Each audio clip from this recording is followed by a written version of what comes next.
Good evening, I'm Bo Williams, and welcome to The 7. Let's get a look at the big 7 stories right now. And topping the list for us, hope for a new mental health facility to serve Knox County. The need is well documented, as you know. A report from last year showed 2 in 5 Knoxville residents need mental health care. But right now, there are only 4 state-run mental health hospitals in Tennessee.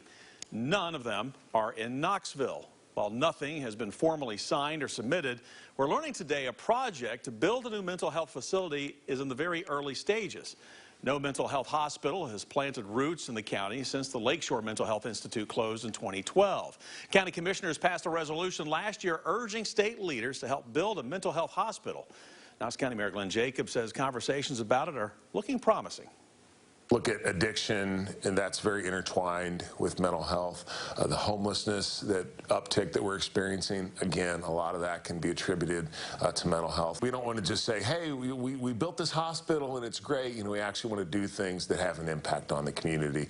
And that might be a hospital, it might be some other things as well. It might be a combination of all of it. Today, he told us there's no word yet on where the hospital would go or how big it would be. Beyond new buildings, Mayor Jacobs says the effort would need programs to support it.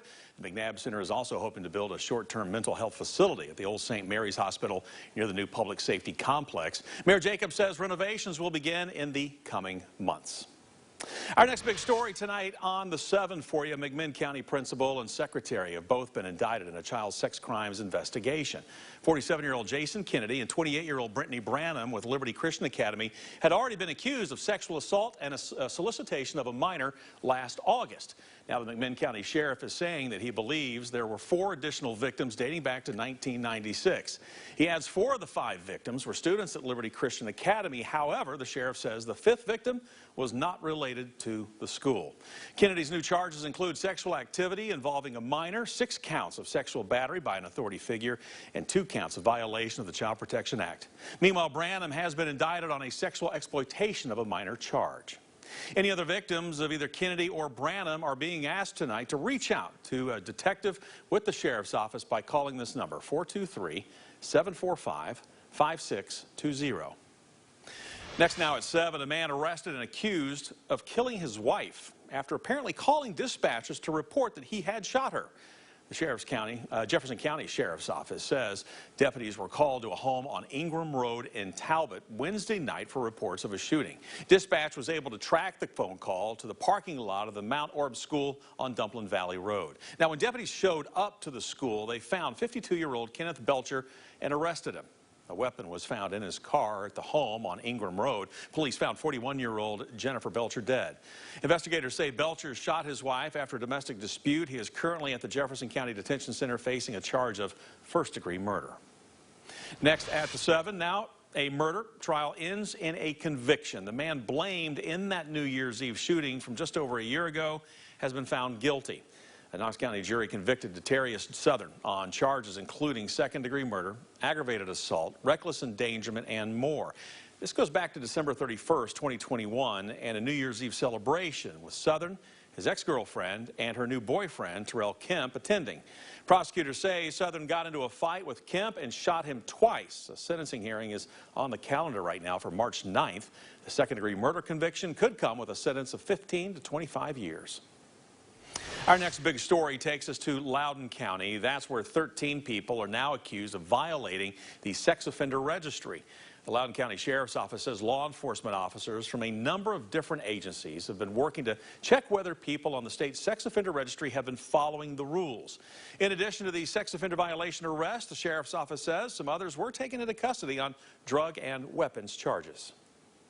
Next in our Big 7 list for you, 2 downtown Knoxville buildings under new management. The firm taking control plans to make changes for both properties. We're talking about the office building 2 Center Square and the parking garage at 500 Clinch Avenue have been sold now by Magnolia Investments. Avison Young, the firm managing the leasing of the building and helping fix up the parking structure, says the new owners have plans to encourage more people to come to that end of downtown Knoxville.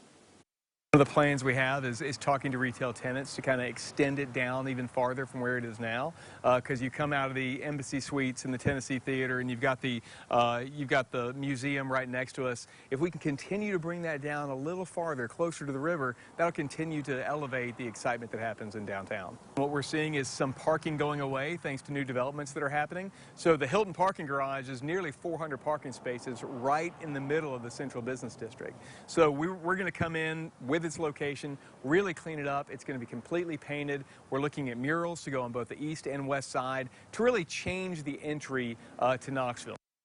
Company knows that garage is known as the Hilton Garage, but it is public parking and spreading the word that it offers parking spots close to the Bijou, the Tennessee Theater, and the Regal Riviera. And for 2 Center Square, Avison Young plans upgrades to common areas, hallways, and building infrastructure. Wrapping up our Big 7 stories for you tonight, Representatives Tim Burchett and Steve Cohen reintroduced a bill aimed at making TVA's decision, making the process for them more transparent. You may recall TVA is facing scrutiny over rolling blackouts we dealt with during last month's extreme cold snap.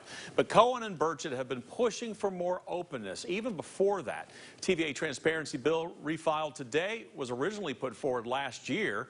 The act would require all TVA Board of Director meetings to be held in public and have the meetings and summaries made public as well.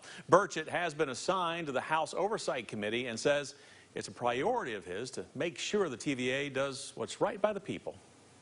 We got a board of directors that basically tells a guy who makes $8 million a year running TVA allegedly how to run it, and they don't have any background whatsoever in electricity generation or anything like that. And so you have to realize that's a joke.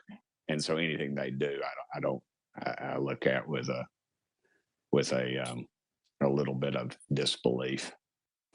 As for TVA's response to the rolling blackouts, an independent commission featuring former Senator Bob Corker has been set to study what happened. Burchett says, quote, he does not buy it. Earlier, we told you how TVA has taken full responsibility, pointing to winds and freezing temperatures for knocking power plants offline and hampering its natural gas generators.